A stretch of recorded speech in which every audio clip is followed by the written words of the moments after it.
Là, je crois que j'ai vraiment chopé un sale truc.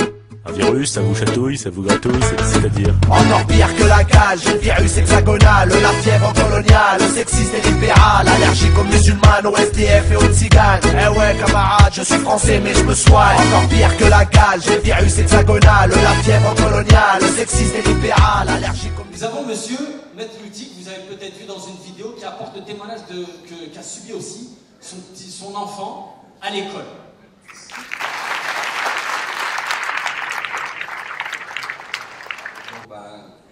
Je continue avec une histoire à peu près du même genre. Donc, je suis papa de Eman qui a 9 ans, qui est en CM1 et qui a été accusé d'apologie du terrorisme.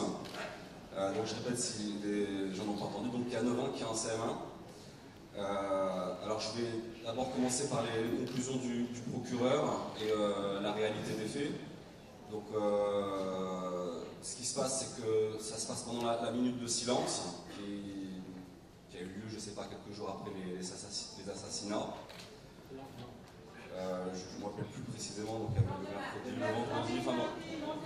Donc cette minute de silence, elle se déroulait à midi, donc ça s'est déroulé pendant la cantine scolaire.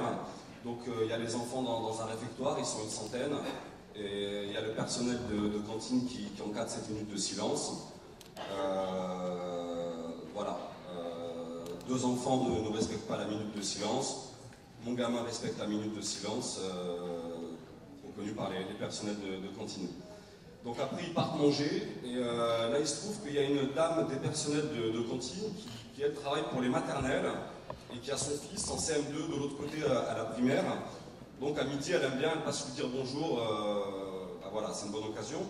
Et là il y a son gamin qui lui dit, il y a Eman, il n'a pas respecté la minute de silence, il a dit Allahu Akbar, vive le Coran pendant la minute de silence. Voilà, oui, c'est vrai que ça fait sourire. Donc la dame, elle est revenue au niveau des maternelles, et après ce qu'elle a fait, c'est qu'elle a prévenu la directrice des cantines de Villers-Cotterêts pour indiquer qu'un gamin avait dit Allahu Akbar, vive le Coran pendant la minute de silence. Il se trouve, donc, après enquête du procureur et après une enquête un peu plus globale, que mon enfant a parfaitement respecté la minute de silence, parce qu'il est éduqué à respecter les valeurs de la République et l'autorité des adultes. Par contre, l'autre gamin qui est un peu plus vieux que mon fils, qui a 10 ans, qui est en CM2, qui lui, donc, qui a fait ce faux témoignage contre mon fils, qui a prévenu sa mère qui était dame de cantine, en fait c'est ce gamin-là qui n'avait pas respecté la minute de silence. Alors je ne sais pas s'il avait tenu des propos ou s'il n'avait pas tenu de propos, mais donc il n'a pas respecté la minute de silence. Il a mis des propos dans la bouche de mon fils qui n'étaient pas ses propos. Et suite à ça, donc, il en a été convoqué en gendarmerie. Donc dans cette affaire, ce qui est d'autant plus grave, c'est que cette directrice des cantines, elle avait la possibilité d'interroger son personnel qui avait encadré les écoles primaires pour savoir si réellement mon gamin avait posé problème ou quelque chose. Elle ne l'a même pas fait, elle a directement été contactée à la gendarmerie. Donc ça se passe comme ça se passe le matin, 10h du matin, on a les gendarmes qui vous appellent, qui vous disent vous êtes convoqué à la gendarmerie à 15h ce jour avec votre fils. Donc 11h30, je pars récupérer mon gamin à l'école, je questionne, est-ce qu'il s'est passé des choses particulières ces derniers temps, etc. Non, rien de particulier. Par rapport à Charlie Hebdo, par rapport à la minute de silence, est-ce que tu as des choses à me dire? Non, rien de particulier.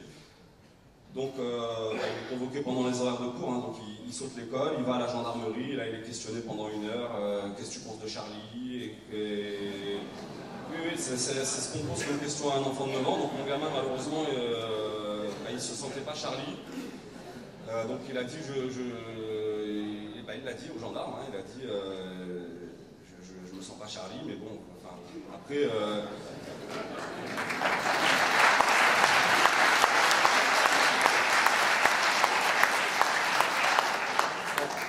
Quand il a répondu ça, j'ai été fier de lui. Maintenant, j'ai aussi eu peur. J'ai regardé le gendarme en me demandant s'il fallait que j'appelle mon épouse pour apporter les oranges. Bon, derrière, il a tout de suite dit qu'il était contre ces assassinats, etc. et qu'il n'était pas Charlie parce qu'il ne se connaissait pas dans les caricatures qu'il faisait. Ça a continué les questionnements, comment ça se passe à la maison, comment ça se passe dans le bus scolaire, comment ça se passe à l'école, comment ça se passe à la cantine, etc. etc. Manque de peau, mon gamin, il est délégué de classe, il est le premier de sa classe, il pose pas de problème.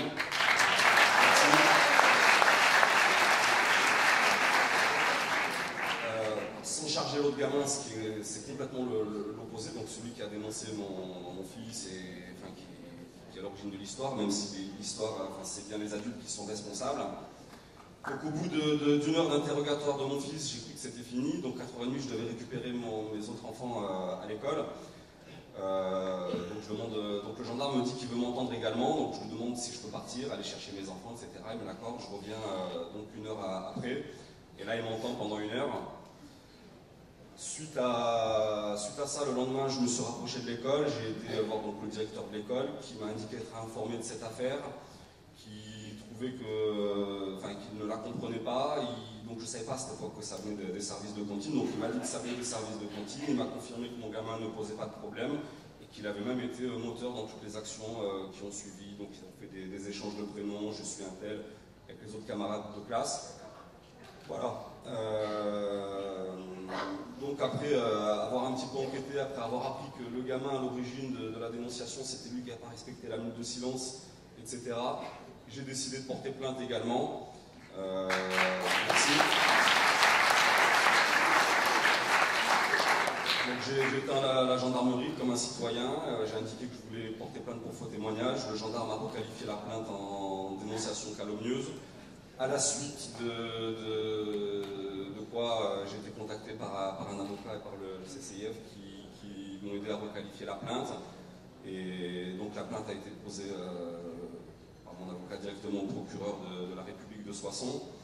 Donc ce qu'on peut noter dans cette affaire, pour mon cas, c'est que j'ai été, le procureur de la République, c'est lui qui intervient.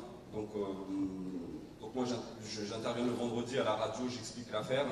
Le soir même, il est contacté, donc là, il fait une interview et il explique les faits, que le gamin, il a parfaitement respecté la minute de silence, et qu'il y a un emballement, et que donc ces conclusions doivent servir à ce qui est plus ce type d'emballement.